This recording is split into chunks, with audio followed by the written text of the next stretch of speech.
Hello friends, एक बार फिर से आप सभी लोगों का मेरे यूट्यूब चैनल पर मोस्ट वेलकम है। मैं Ranjan sir from Jehanabad, mission English classes beside Shiv Shankar cinema hall. So friends, हम लोग हिंदी पढ़ रहे थे। इससे पिछले वीडियो में हम हिंदी का तीसरा भाग कंप्लीट कर दिए हैं। आपको हमने बताया था कि गद्यखंड शुरू किए हैं। गद्यखंड में दूसरा चैप्टर उसने कहा था, जिनका लेखक हैं चंद्रधर शर्मा गुलेरी। तो इनका हम लोग आपको हम बताए थे कि इस कहानी को 5 भागों में विभक्त किया गया है, जिसमें हम लोग 3 भाग कंप्लीट कर चुके हैं। अब जो है ना, आज हम जो है चौथा और पांचवा एक साथ कंप्लीट करेंगे, यानी चौथा भाग और पांचवा भाग। उसके बाद आपका ये पूरा कंप्लीट इनका व्याख्या हो जाएगा। तो उसके बाद इनका सारांश करवाएंगे, है ना। उसके बाद इनका ऑब्जेक्टिव करवाएंगे इस चैप्टर का। तो आप लोग से बस यही कहना है कि जो भी हम आपको पढ़ा रहे हैं, इसको पूरा वीडियो शुरू से अंत तक देखिएगा और चैनल को सब्सक्राइब कीजिए। जितना ज्यादा से ज्यादा अपने दोस्तों को ही बताइए चैनल को सब्सक्राइब करने के लिए, ताकि इसका ऑब्जेक्टिव जब हम शुरू करेंगे तो ऑब्जेक्टिव ऑनलाइन शुरू करेंगे, ठीक है ना। ऑब्जेक्टिव आपका एकदम ऑनलाइन चलेगा, जिसमें आप लोगों को मौका भी दिया जाएगा आंसर करने का, ताकि आप लोगों को हमने तो एक्सप्लेनेशन पढ़ाया तो आपको पूरी जानकारी हो गया है, ताकि आप ऑब्जेक्टिव अपने खुद से भी आप आंसर बना सकते हैं। तो आपको हम मौका देंगे आंसर बताने का लाइव क्लास में, है ना। चैट के माध्यम से आप लोग चैट करके बताइएगा कि कौन सा ऑप्शन होगा सही। आपको ऑप्शन 4 विकल्प देंगे, तो उसके माध्यम से आपको हम शुरू करेंगे। और उससे पहले है, हम आपको आज हिंदी क्लियर कर देते हैं, उसके बाद इंग्लिश आपको शुरू होगा, जिसमें इंग्लिश 3 चैप्टर का ऑब्जेक्टिव पीडीएफ अपलोड होगा। देखिए, पीडीएफ के लिए आपको हम बार बार बता रहे हैं कि मेरे टेलीग्राम चैनल से आप लोग जुड़ जाइए। मेरा टेलीग्राम है मिशन रंजन सर चैनल, यानी आप टेलीग्राम पर जाके लिखिएगा मिशन रंजन सर। तो देखिए, ढेर 2-3 गो ऐसा बना हुआ, लेकिन आपको एक बात बताते हैं कि टेलीग्राम चैनल वही ज्वाइन कीजिएगा जहां पे बैनर का फोटो हो। ढेर टेलीग्राम में मेरा ही फोटो आएगा, तो मेरा वाला वो डुप्लीकेट चैनल है। वो है जो मेन टेलीग्राम है, उसपे बैनर का फोटो आएगा। पूरा फुल लिखिएगा मिशन रंजन सर, टेलीग्राम पर आ जाएगा। देखिए कहाँ पे बैनर का लोगो उस पे लगा होगा, मतलब फोटो लगा होगा, और फोटो बैनर वाला चिन्हिएगा। वो बैनर वाला ही मेन चैनल है, उसको आप ज्वाइन कीजिएगा, ताकि उस पे आपको पीडीएफ मिल जाएगा, ठीक है ना बाबू। तो आइए हम लोग शुरू करते हैं। हिंदी 100 अंक बिहार बोर्ड के लिए हम आपको शुरू कर रहे हैं, जो कि आपको एकदम बिहार बोर्ड में आपको फायदामंद होगा। जिसमें गद्यखंड दूसरा चैप्टर उसने कहा था चंद्रधर शर्मा गुलेरी, जिसमें इस चैप्टर में हम भाग 4 और 5 करेंगे। हाँ ना, इसको 4 और 5 एक साथ करके इसको खत्म कर देंगे, ताकि आप लोगों को इसके बाद सारांश और ऑब्जेक्टिव करवाया जाए। तो ध्यान दीजिएगा बाबू, हम आपको 4 और 5 पूरी अच्छी तरह से इसका एक्सप्लेनेशन आपको हम पढ़ा देते हैं। एक्सप्लेनेशन कंप्लीट रहेगा तो आपको सब्जेक्टिव ऑब्जेक्टिव में कभी प्रॉब्लम ना होगा। तो बाबू ध्यान से एकदम देखिए, अच्छी तरह से आगे आपको हम बता रहे हैं। चलिए देखिए, अब इसको शुरू कर रहे हैं। कह रहा है कि होश में आओ, यानी जब वो समझ गए थे लहना सिंह कि लेफ्टिनेंट साहब नहीं है, कोई जासूस है। तो जब कोई जासूस है तो ये सीधे दौड़ा दौड़ा कहाँ आ गए थे, खंदक में। और खंदक में आकर सीधे बोल रहे हैं किनको, वजीरा सिंह को, होश में आओ कयामत आई है। क्या कर रहे हैं, होश में आओ कयामत आई है, और लेफ्टिनेंट साहब की वर्दी पहनकर आई है ना।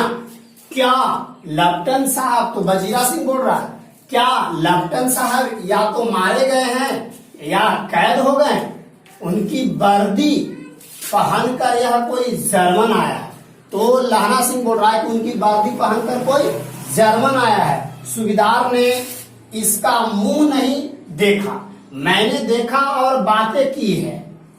सोहरा साफ उर्दू बोलता है, सोहरा साफ उर्दू बोलता है, पर किताबी उर्दू और मुझे पीने को सिगरेट दिया तो अब मारे गए, धोखा है। सूबेदार हो रहा कीचड़ में चक्कर काटते फिरेंगे और यहाँ खाई पर धावा होगा। यानी जब लहना सिंह को लगा कि नहीं वो एक जासूस है, तो सीधे जा दौड़ा खंदक में। अब खंदक में टकराया किससे, वजीरा सिंह से। तो वजीरा सिंह को बता रहे लहना सिंह कि होश में आओ कयामत आई है। और लेफ्टिनेंट साहब की वर्दी पहन कर आई है। क्या लेफ्टिनेंट साहब यानी वजीरा सिंह बोल रहे हैं, क्या लेफ्टिनेंट साहब या तो मारे गए हैं या कैद हो गए, उनकी वर्दी पहनकर यह कोई जर्मन आया है। कौन बोल रहा है? लहना सिंह। सूबेदार ने इसका मुंह नहीं देखा, मैंने देखा और बातें की है। सोहरा साफ उर्दू बोलता है, यानी जो जासूस था ना वो ज्यादा उर्दू बोलता है, पर किताबी उर्दू, और मुझे पीने को सिगरेट दिया। यानी वो लहना सिंह को क्या दे रहा था? पीने के लिए सिगरेट। तो अब मारे गए, धोखा है। सूबेदार होरा कीचड़ में चक्कर काटते हैं, काटते फिरेंगे और यहाँ खाई पर धोखा होगा, और यहाँ खाई पर धावा होगा। सॉरी, क्या धावा होगा? यानी बोल रहे कौन? लहना सिंह की खाई पर धावा होगा। आगे देखिए और आपको बता रहे हैं। तो उसके बाद बोलते हैं लहना सिंह कि उठो, एक काम करो, पलटन के पैरों के निशान देखते देखते दौड़ जाओ। यानी लहना सिंह आए और वहां पे बोल रहे हैं कि जाओ, यानी कहाँ किनको देखने के लिए? लेफ्टिनेंट साहब को, है ना, कि उठो एक काम करो, पलटन के पैरों के निशान देखते देखते दौड़ जाओ, अभी बहुत दूर न गए होंगे। यानी कह रहे हैं कि अभी बहुत दूर न गए होंगे। सूबेदार से कहो एकदम लौट आए। यानी कह रहे हैं कि सूबेदार से कहो एकदम लौट आए। खंदक की बात झूठ है, यानी उनको पता चला था कि खंदक में कुछ जर्मन है, तो वो बात कर रहे हैं कि खंदक की बात झूठ है। चले जाओ, खंदक के पीछे से निकल जाओ, पता एक न खड़के। यानी कह रहे हैं कि पत्ता तक न खड़के। क्या कह रहे हैं? कि पत्ता तक न खड़के, देर मत करो, हुकुम तो यह है कि यही, यानी वहां पे वो सब बोल रहे हैं कि हुकुम तो है कि यही रहे। तो लहना सिंह बोल ऐसी तैसी हुकुम की, यानी ये लहना सिंह बोल रहे कि हुकुम की ऐसी की तैसी, यानी वो सब हुकुम मत मानो, जो हम कर रहे हैं वो मानो। इसलिए कह रहे हैं कि मेरा हुकुम जमादार लहना सिंह, जो इस वक्त यहाँ सबसे बड़ा अफसर है। यानी लहना सिंह अपना हुकुम उसे इसलिए दे रहा है कि वहां पर लहना सिंह सबसे बड़ा अफसर है, उसका हुकुम है मैं लेफ्टिनेंट साहब की खबर लेता हूं। यानी उनका हुक्म है कि आप जाके लेफ्टिनेंट साहब की खबर लो कि कहां पर हैं, पर यहां तो तुम 8 है। तो बोल रहा है कि यहां पर तो तुम 8 हो। ये बोल रहे हैं 8 नहीं 10 लाख। कह रहे हैं कि हम 8 नहीं है 10 लाख है। कैसे? यानी कह रहे हैं कि एक एक अकालिया सिख, यानी एक एक अकालिया सिख 1.25 लाख के बराबर होते हैं। क्या कह रहे हैं कि एक एक अकालिया सिख 1.25 लाख के बराबर होता है। चले जाओ, लौट कर खाई के मुहाने पर लहना सिंह दीवार से चिपक गया। ये बोल रहे हैं कि 8 नहीं 10 लाख, एक एक अकालिया सिख 1.25 लाख के बराबर होता है। ये बोल रहे हैं कि टेंशन लेने की जरूरत नहीं, तुम चले जाओ। यहाँ पर 8 नहीं, यहाँ पे 10 लाख है, और एक एक अकालिया सिख जो होता है वो बोल रहे हैं कि 1.25 लाख का होता है। और लौट कर खाई के मुहाने पर लहना सिंह दीवार से चिपक गया। आगे देखिए और बता रहे हैं।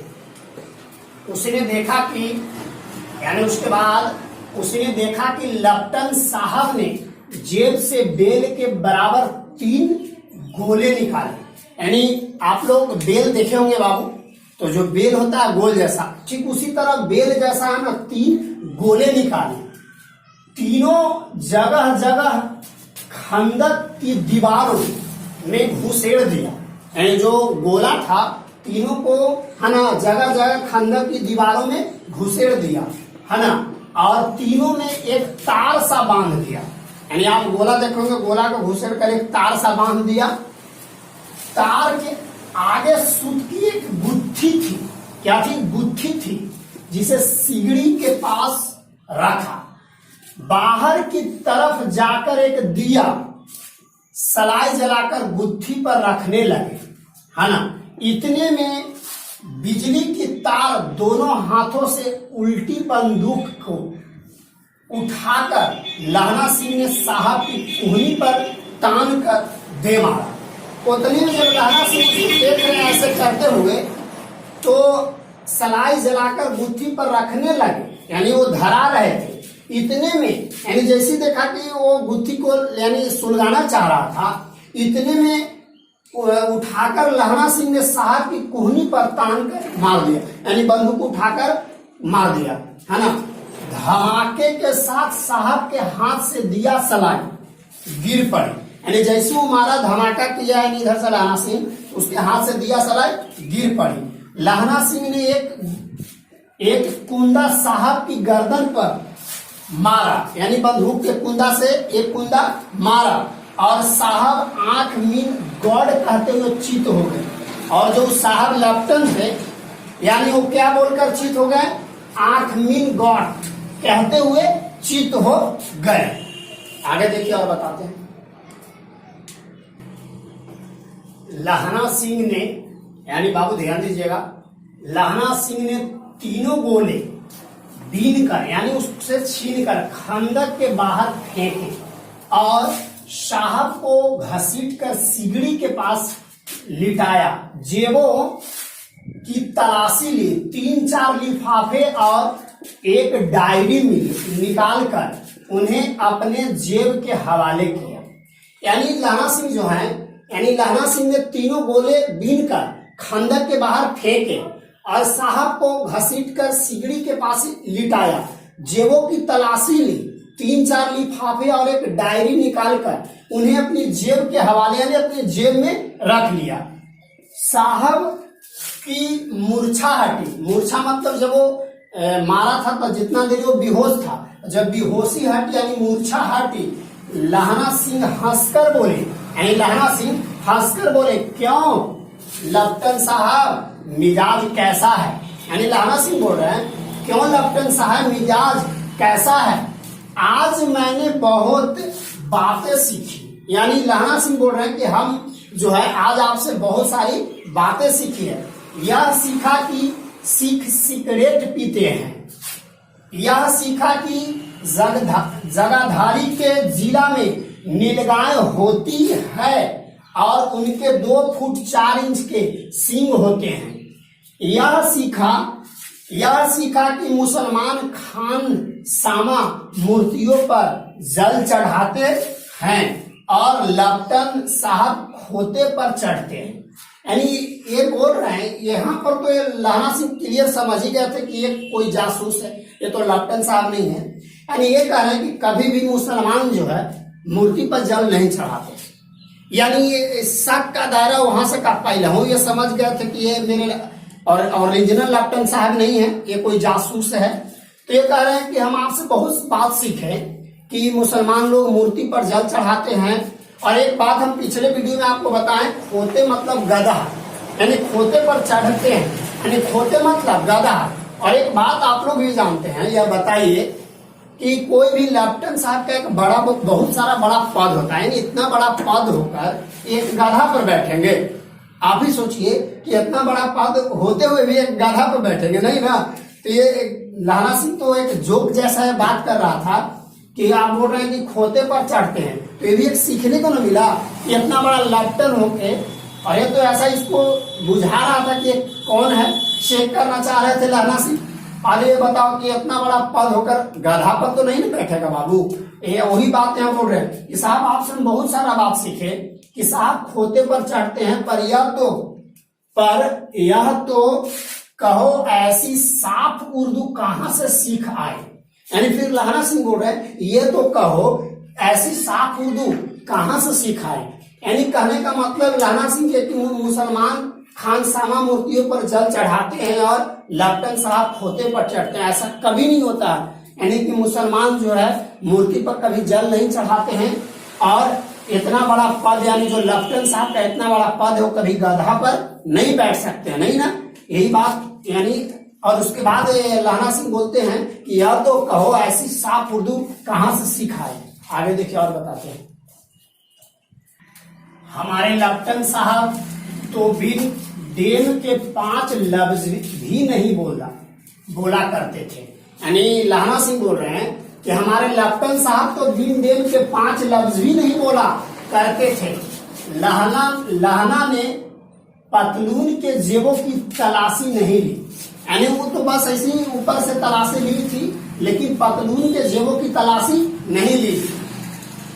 साहब ने मानो जाड़े से बचने के लिए दोनों हाथ जेबों में डाले, यानी वो अपना जेब में डाला जैसे कि जाड़ा से बचने के लिए।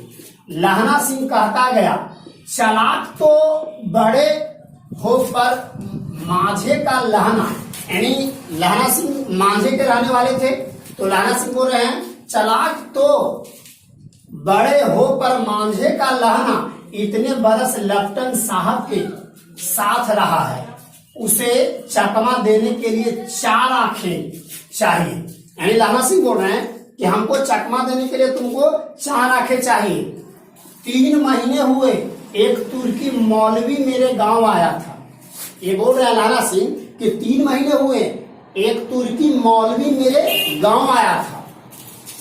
औरतों को बच्चे होने की ताबीज बांटता था, औरतों को बच्चे होने की ताबीज बांटता था और बच्चों को दवाई देता था।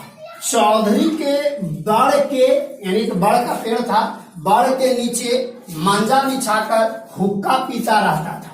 यानी बोल रहे हैं लहना सिंह कि एक तुर्की मौलवी मेरे गांव आया था, बच्चों को मौलवी मेरे गांव आया था, औरतों को बच्चे होने के ताबीज बांटता था और बच्चों को दवाई देता था। चौधरी के बड़ के नीचे मंजा बिछाकर हुक्का पीता रहता था। कौन? वो जो मौलवी आया था वो पीता रहता था। आगे कर और देखिए, इसको आप एकदम दिल से पढ़िए, है ना। और कहता था कि जर्मनी वाले बड़े पंडित हैं, यानी वो जो उसके गांव में जो जासूस आया था वो बोल रहा है।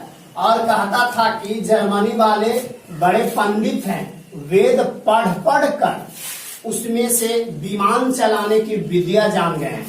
यानी वो बोल रहा है और कहता था कि जर्मनी वाले बड़े पंडित हैं, वेद पढ़ पढ़ कर उसमें से विमान चलाने की विद्या जान गए हैं। गौ को नहीं मारते, हिंदुस्तान में आ जाएंगे तो गौ हत्या बंद कर देंगे। यानी कह रहे हैं कि हिंदुस्तान में आ जाएंगे तो गौ हत्या बंद कर देंगे। मंडी के बनियों को बहकाता है ना। यानी जो मंडी में जो दुकानदार है, जो बनिया है, उसको क्या करता है? बहकाता है। मंडी के बनियों को बहकाता है कि डाक खाना से रुपया निकाल लो, है ना। डाक खाना से रुपया निकाल लो, सरकार का राज जाने वाला है, सरकार का राज जाने वाला है। डाक बाबू कोल्हू राम भी डर गया था। यानी जो वहां का जो डाक राम था, यानी डाक बाबू थे, उनका नाम था कोल्हू राम, यानी डाक बाबू कोल्हू राम भी डर गया था। मैंने मुल्ला जी की दाढ़ी मोड़ दी थी। यानी लहना सिंह बोल रहे हैं कि मैंने मुल्ला जी की दाढ़ी मोड़ दी थी और गांव से बाहर निकाल कर कहा था कि जो मेरे गांव में अब पैर रखता तो, यानी आप बोल रहे हैं कि जो मेरे गांव में अब कोई भी पैर रखा तो साहब की जेब में से पिस्तौल चला और लहना की जांघ में गोली लगी। यानी साहब की जेब से पिस्तौल चला और लहना की जांघ में गोली लगी। इधर लहना की हेनरी मार्टिन के 2 फायरों ने, है ना, 2 फायर हुआ, फायरों ने साहब की कपाल क्रिया कर दी, यानी बहुत ज्यादा घायल कर दी। आगे देखिए और आपको बताते हैं। जब वहां पर फायर हुआ तब यानी धड़ाका सुनकर, बात समझिएगा एकदम गौर से, तब धड़ाका सुनकर सब दौड़ आए। यानी जब वहां पे फायरिंग का आवाज होता है तो उसके बाद सब ये आवाज सुनकर सब दौड़ आए। बोधा चिल्लाया, यानी बोधा चिल्लाया क्या है, यानी बोधा चिल्लाया क्या है। लहना सिंह ने उसे यह कहकर सुला दिया। यानी जो लहना सिंह है, लहना सिंह ने उसे यह कहकर सुला दिया कि एक हड़का हुआ कुत्ता आया था। यानी लहना सिंह बोल रहे हैं एक हड़का हुआ कुत्ता आया था, यानी जो भटका हुआ कुत्ता कहते हैं ना, मार दिया। लहना सिंह बोल रहे हैं मार दिया। और औरों से सब हाल कह दिया, यानी जो भी हाल था ये सबको ये बात सुना दिया। सब बंदूकें लेकर तैयार हो गए, सब बंदूक लेकर तैयार हो गए। लहना ने साफा फाड़ कर घाव के दोनों तरफ पट्टियां कसकर बांध दी, यानी जो लहना सिंह को जो यानी जांग में जो गोली लगा था उस वजह से वो घाव बन गया था, उस घाव को काट दिया। पट्टियां समझते हैं क्या होता है? जो सिख लोग होते हैं ना पगड़ी बांधते हैं, जो पगड़ी होता है ना उसी को यहाँ पे वो पगड़ी को यानी फाड़ कर पट्टियां बांध ली। कौन? लहना सिंह। समझ गए होंगे, यानी घाव को दोनों तरफ पट्टियां कसकर बांध लिया। घाव जो है घाव मांस में ही था, ज्यादा टेंशन की बात नहीं थी, घाव मांस में ही था। पट्टियों के कसने से लहू निकलना बंद हो गया, यानी जब ये कस कर पट्टी बांध लिए तो जो खून निकल रहा था वो बंद हो गया। इतने में 70 जर्मन चिल्लाकर खाई में घुस पड़े, यानी 70 जर्मन चिल्लाकर खाई में घुस पड़े। सिखों की बंदूकों की बाढ़ ने पहले धावे को रोका, यानी पहला जो अटैक हुआ उसको रोका, दूसरों को भी रोका, पर यहाँ थे 8। कितने थे? 8, और उन लोग कितना था? 70। तो लहना सिंह तक कर मार रहा था, वह खड़ा था और लेटे हुए थे, यानी जहां लहना सिंह खड़ा थे और बाकी सब लेटे हुए थे वहां तक एकदम फायर मार रहा था, है ना, गोली चला रहा था।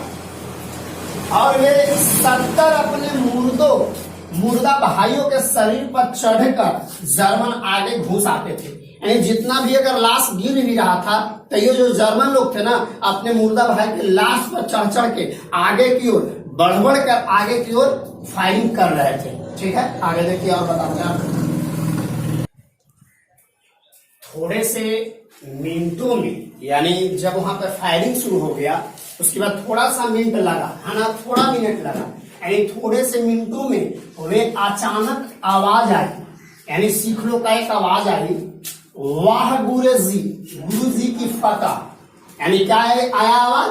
वाह गुरुजी की फतह। यानी सिख लोग ऐसा एक आवाज अपना करते हैं, यानी जो बटालियन लोग होते हैं वो अपना एक कोडवर्ड रखते हैं कि जब वहां पे चढ़ाई होता है उसके अनुकूल वाह गुरुजी की फतह कर एकदम धा चढ़ जाना, है ना। तो थोड़े से मिनटों में वे अचानक आवाज आई, वाह गुरुजी की फतह, वाह गुरुजी का खालसा। यानी बोले वाह गुरुजी की फतह, वाह गुरुजी का खालसा। और धड़ाधड़ बंदूक के फायर जर्मनी के पीठ पर पड़ने लगे, और इसके इतना कहने के बाद धड़ाधड़ फायर जर्मनी के पीठ पर पड़ने लगे। ऐन मौके पर जर्मन 2 चक्की के पाटों के बीच में आ गए, यानी जैसे ही वैसे पूरा धमाका शुरू होने लगा और धड़ाधड़ गोली चलने लगा तो जो जर्मन का जो बटालियन था वो 2 भाग में बट गए। अब बताइए कि जब एक जगह था तो एक ज्यादा शक्ति था, अब वो 2 भाग में टूट गया तो दोनों भाग का टूटने का मतलब है कि वो बिखर रहा है ना, अब बिखर रहा मतलब वो कमजोर पड़ रहा है, यानी वो क्या चक्की के पाटों में के बीच में आ गए, यानी 2 गुट में बट गए। पीछे से सूबेदार हजारा सिंह के जवान आग बरसाते थे, यानी पीछे से जो सूबेदार हजारा सिंह को जो बुलाने गए थे वो भी पीछे से आ गए, और सूबेदार हजारा सिंह के पीछे से पूरी जितना भी जो जमान था वो सब आग बरसाते थे। और सामने लहना सिंह के साथियों के संगीन चढ़ रहे थे, यानी सामने से जितना भी लहना सिंह के था बटालियन वो भी पूरी एकदम संगीन चढ़कर एकदम फायर कर रहा था। पास आने पर पीछे वालों ने भी संगीन पिरौना शुरू कर दिया। एक किलकारी और अकाल सिखा दी फौज आई, है ना, एक किलकारी और बाबू अकाल सिखा दी फौज आई। वाह गुरुजी दी फतह, वाह गुरुजी दा खालसा। फिर से ये बात बोलकर सत श्री अकाल पुरख, यानी बोलकर और लड़ाई खत्म हो गई, ये बात बोलकर और लड़ाई खत्म हो गई। 63 जर्मन या तो खेत रहे थे या कराह रहे थे, है ना, 63 को जर्मन मारे गए थे। सिखों में 15 के प्राण गए, यानी जो सिख का बटालियन था उनका भी 15 का प्राण गया। सूबेदार के दाहिने कंधे में से गोली आर पार निकल गई। यानी जो सूबेदार जो थे उनके कंधों में से भी जो गोली लगा था वो गोली आर या पार हो गया था। आगे देखिए और बताते हैं, इसको समझिए अच्छी तरह से। चलिए देखिए बाबू, उसके बाद लहना सिंह की पसली में एक गोली लगी, है ना। जब वहां पर धावा हो रहा था यानी गोली चल रहा था, तब लहना सिंह की पसली में एक गोली लगी। उसने घाव को खंदक की गीली मिट्टी से पूरा लिया, है ना, पूर लिया, और बाकी का साफा कस कर कमर बंद की तरह लपेट लिया। यानी लहना सिंह क्या करते हैं कि लहना सिंह को जब पसली में गोली लगी, उसने घाव को खंदक की गीली मिट्टी, यानी देखिएगा जो बटालियन होते हैं, जो सच्चे देशभक्त होते हैं, वो देखिएगा मिट्टी को अपने सर में लगाएंगे, जहां कट लगा मिट्टी को ऐसे लगाते हैं। देखे होंगे फिल्म वगैरह में, आप लोग भी देखे होंगे बाबू, कि पूरा मिट्टी को, वो जो गीली मिट्टी था ना, तो जहां पे गोली लगा तो वो मिट्टी को ऐसे करके लगा ली। कौन? लहना सिंह। और जो भी जहां तहां थोड़ा बहुत घाव था ना, उसको पूरी तरह कसकर बांध लिया, लपेट लिया, है ना। किसी को खबर न हुई थी। और ये जो है ना लहना सिंह किसी को बताते नहीं है, इस बात को अपने आप एकदम चुपचाप दबाए रहते हैं। खबर न हुई कि लहना को दूसरा भारी घाव लगा है। यानी पहले तो इनको घाव होले था, फिर इनको दूसरी बार घाव, ये जो घाव था ना भारी घाव लगा है, लेकिन ये किसी को बताते नहीं है। लड़ाई के समय चांद निकल आया था। जब वहां पे लड़ाई हो रहा था तो वहां पर चांद निकल आया था, ऐसा चांद जिसके प्रकाश से संस्कृत कवियों का दिया हुआ 6 नाम सार्थक होता है ना। ऐसा चांद था, और हवा ऐसी चल रही थी जैसी वानभट्ट की भाषा में दंतविनोपदेशाचार्य कहलाती वजीरा सिंह कह रहा था कि ऐसे मन भर फ्रांस की भूमि मेरे बूटों से चिपक रहे थे। यानी ये जो वजीरा सिंह थे ना, ये गए थे बुलाने सूबेदार हजारा सिंह को। तो जब ये जो बुलाने गए थे तो जो रास्ता से जा रहे थे वो रास्ता गीला था, यानी सब गीला टाइप का था। तो जो ये जूता पहन के जा रहे थे तो ये बोल रहे हैं कि पूरी मिट्टी जो है मेरे बूटों में, यानी जूता का जो अंदर बूटा होता है उसमें सब लग रहा था, है ना, चिपक रही थी। जब मैं दौड़ा दौड़ा सूबेदार के पीछे गया, सूबेदार लहना सिंह से सारा हाल सुना, है ना। यानी सूबेदार सिंह जो हैं, सूबेदार हजारा सिंह लहना सिंह से सब हाल सुना, और कागजात पाकर वे उसकी तुरंत बुद्धि को सराह रहे थे।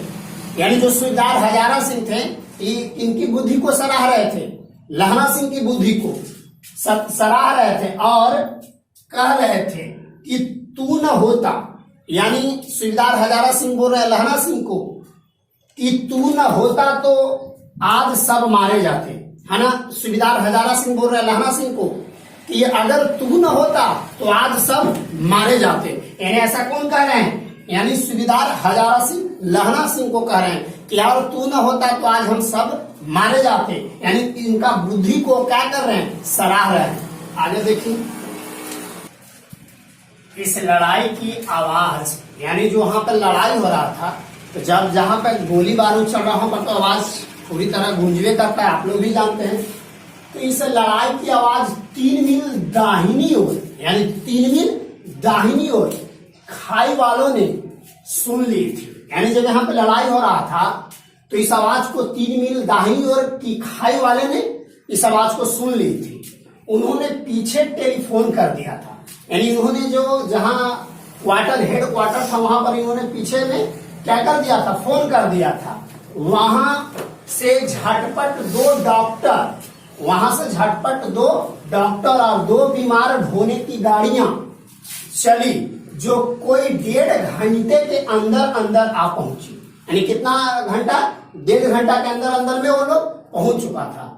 फील्ड अस्पताल नजदीक था, सुबह होते होते वहां पहुंच जाएंगे, इसलिए मामूली पट्टी बांधकर एक गाड़ी में घायल लिटाए गए।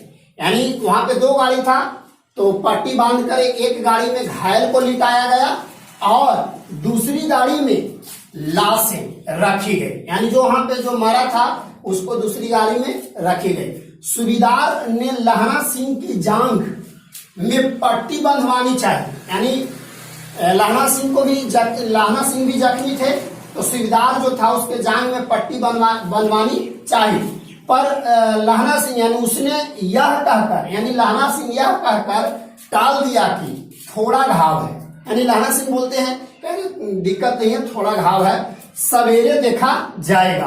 बोधा सिंह ज्वर में बर्रा रहा था, यानी बोधा सिंह ज्वर में बर्रा रहा था। यहाँ पर बाबू ध्यान दो, ज्वर का मतलब होता है बुखार, यानी बुखार से बहुत ज्यादा बर्रा रहा था, यानी अकबका रहा था।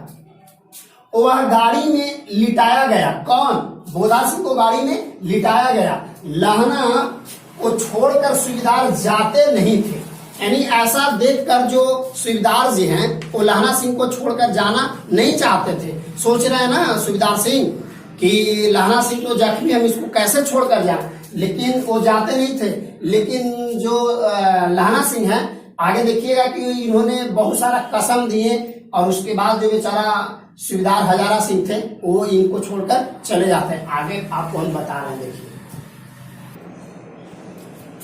यह देख लहना ने, अब देखिए वो अच्छी तरह से, यह देख लहना ने कहा तुम्हें बोधा की कसम, यानी जब सूबेदार हजारा सिंह इनको बोल रहे थे लहना सिंह को कि तुम भी मेरे साथ चलो, तो यह देख लहना ने कहा तुम्हें बोधा की कसम, यानी एक कसम दे रहे थे कि तुम्हें बोधा की कसम और सूबेदारनी जी की सौगंध है, यानी वो कसम और सौगंध दे रहा है जो इस गाड़ी में न चले जाओ, है ना, कह रहा है कि इस गाड़ी में ही तुम चले जाओ, तुमको बोधा की कसम और सूबेदारनी जी की सौगंध है और तुम मेरे लिए वहां पहुंचकर गाड़ी भेज देना। ये बोल रहे हैं लहना सिंह कि तुम वहां पर पहुंचकर मेरे लिए गाड़ी भेज देना। और जर्मन मुर्दों के लिए भी तो गाड़ियां आती होगी, यानी जो जर्मन मुर्दा है उसको लेने गाड़ी आती होगी। मेरा हाल बुरा नहीं है, यानी लहना सिंह बोल रहे हैं कि मेरा हाल बुरा नहीं है, देखते नहीं मैं खड़ा हूं, वजीरा सिंह मेरे पास है ही, यानी बोल रहे हैं लहना सिंह कि वजीरा सिंह मेरे पास है ही। अच्छा, पर बोधा गाड़ी पर लेट गया और इसके बाद बोधा जो है गाड़ी पर लेट गया। वो तो बेचारा को बुखार लगा हुआ है था, तो चुपचाप जाकर गाड़ी पर लेट जाता है। भला आप भी चढ़ जाओ, यानी लहना सिंह बोल रहे हैं सूबेदार सिंह को कि भला आप भी चढ़ जाओ। सुनिए तो सूबेदारनी होरा को चिट्ठी लिखो, यानी ये बोल रहे हैं कि सूबेदारनी होरा को एक चिट्ठी लिखो तो मेरा मत्था टेकना लिख देना, यानी लहना सिंह बोल रहा है कि मेरा मत्था टेकना लिख देना और जब घर जाओ तो कह देना कि मुझसे जो उसने कहा था मैंने कर दिया। यानी लहना सिंह बोल रहे हैं कि जाकर सूबेदारनी जी को कहना कि जो उसने मुझसे कहा था वो मैं कर दिया। गाड़ियां चल पड़ी थी।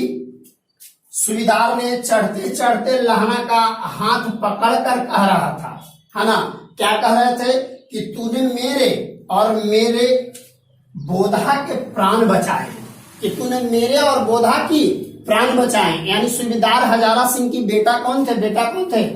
बोधा सिंह। तो यहाँ पर सूबेदार हजारा सिंह बोल रहे हैं लहना सिंह को, लास्ट होते हैं जब वो गाड़ी पर बैठ रहे हैं तो लास्ट होते होते ये बोल रहे हैं हाथ पकड़कर कि यार तूने मेरा और मेरा बोधा का जान बचाया है, प्राण बचाए हो। कौन बोल रहे हैं? सूबेदार हजारा सिंह। किसको? लहना सिंह को। पूरी बात एकदम समझ में आ जाना चाहिए, वीडियो को पूरा देखिएगा, उसके बाद कहिएगा कितना अच्छा आपको इस व्याख्या को समझने में कितना अच्छा लगा। जो देखिएगा बहुत अच्छा से समझ में आएगा। खाली वीडियो को शुरू से अंत तक पूरे पार्ट को देखिएगा और जब इतना अच्छा से देख लीजिएगा ना तो कहीं से कैसा भी क्वेश्चन दे आप इस क्वेश्चन को आंसर कर लीजिएगा। जब ये व्याख्या पढ़ लीजिएगा तब आगे देखिए। तब जब लहना सिंह बोलते हैं कि एक चिट्ठी लिखो, तब उस पर सूबेदार हजारा सिंह बोलते हैं लिखना कैसा, है ना, बोलते हैं चिट्ठी क्यों लिखे, कैसा लिखना, है ना, लिखना कैसा, साथ ही घर चलेंगे, यानी हजारा सिंह बोल रहे हैं, सुबेदार हजारा सिंह कि साथ ही घर चलेंगे, अपनी सुबेदारनी को तू ही कह देना, है ना। ये जब बोले कि साथ ही घर चलेंगे, अपनी सुबेदारनी को तू ही कह देना, तो फिर इस पे लहना सिंह बोलते कि नहीं, तो अपनी सुबेदारनी को तू ही कह देना, उसने क्या कहा था, है ना। तू ही कह देना कि उसने क्या कहा था। गाड़ी के जाते यानी जैसी गाड़ी बढ़ जाता है तब लहना लेट गया, यानी लहना लेट जाता है। वजीरा पानी पिला दे, और वहां पे वजीरा सिंह थे तो बोलते हैं लहना सिंह की वजीरा पानी पिला दे, और मेरा कमरबंद खोल दे, और मेरा कमरबंद खोल दे। दर्द हो रहा है, मतलब दर्द हो रहा है, यानी जो कमर कस के बांधा हुआ था, ये बोलते हैं कि मेरा कमर दर्द खोल दे, यानी बहुत ज्यादा दर्द हो रहा है। और यहाँ पर ये जो कहानी का चौथा भाग खत्म हो रहा है। इससे पिछले वीडियो हम 3 भाग आपको कंप्लीट करवाएं, इस भाग में हम आपको 4 और 5 करवाने वाले थे, लेकिन ऐसा है मेरे भाई कि ये वीडियो थोड़ा ज्यादा लंबा हो जाएगा 4 और 5 में, तो इसको हम स्पेशल भाग 4 ही छोड़ते हैं, और इसके नेक्स्ट वीडियो में हम स्पेशल भाग 5 करवाएंगे। क्योंकि आपको हम पहले ही बताए थे इस कहानी को 5 भागों में विभक्त किया गया है, जिसमें आज हम 4 भाग तक कंप्लीट किए। एट लास्ट आपका एक भाग और रहा 5वां, उसके बाद आपका व्याख्या खत्म हो जाएगा। अब उसके बाद जब व्याख्या खत्म होगा तब इसका सारांश और ऑब्जेक्टिव होगा, और आप लोग हमको कमेंट करके बताइएगा कि पहले सारांश करवा दें या ऑब्जेक्टिव करवा दें, और चैनल को सब्सक्राइब कर लीजिए ताकि ऑब्जेक्टिव जो हम पढ़ाएंगे ना वो वीडियो अपलोड नहीं करेंगे, हम डायरेक्ट ऑनलाइन करवाएंगे। ऑनलाइन में अगर आप लोग वीडियो देखें तो ठीक है, और वीडियो नहीं देखिएगा तो आपका ऑब्जेक्टिव छूट जाएगा, क्योंकि हम इसको वीडियो अपलोड नहीं करने वाले, और जो भी हम आगे का क्लास लेंगे वो सिर्फ ऑनलाइन। आप वीडियो देखिएगा तभी आप देख पाइएगा, अन्यथा ऐसे नहीं। तो जितना जल्द से जल्द आप लोग चैनल को सब्सक्राइब कर लीजिए। और मेरा व्हाट्सएप नंबर है 8804921184। आप इस पे भी हमसे जुड़ सकते हैं, कमेंट कर सकते हैं, मेरा व्हाट्सएप नंबर है। और जितना ज्यादा से ज्यादा चैनल को सब्सक्राइब कीजिए, और वीडियो अच्छा लगे तो लाइक शेयर कमेंट जरूर कीजिएगा, क्योंकि आप लोग का कमेंट ही हमको एक नया ऊर्जा प्रदान करती है कि हम आप लोग के लिए एक नया वीडियो और अच्छा से बनाएं। और एट लास्ट इसमें लास्ट भाग बचा, जो नेक्स्ट वीडियो आएगा उसमें हम मिलेंगे और नेक्स्ट भाग को आपको कंप्लीट करवाएंगे। और उसके बाद आपका जो भी होगा आगे की पढ़ाई वो सिर्फ और सिर्फ ऑनलाइन चलेगा। और ऑनलाइन के लिए आप ऑनलाइन पढ़ने के लिए आप लोगों को मेरा चैनल को आपको सब्सक्राइब करना पड़ेगा, अन्यथा आपको फिर दिक्कत हो सकती है। तब तक के लिए इतना ही। Thanks for watching this video. So मिलेंगे नेक्स्ट वीडियो में, तब तक के लिए बाय बाय, फिर मिलेंगे नेक्स्ट।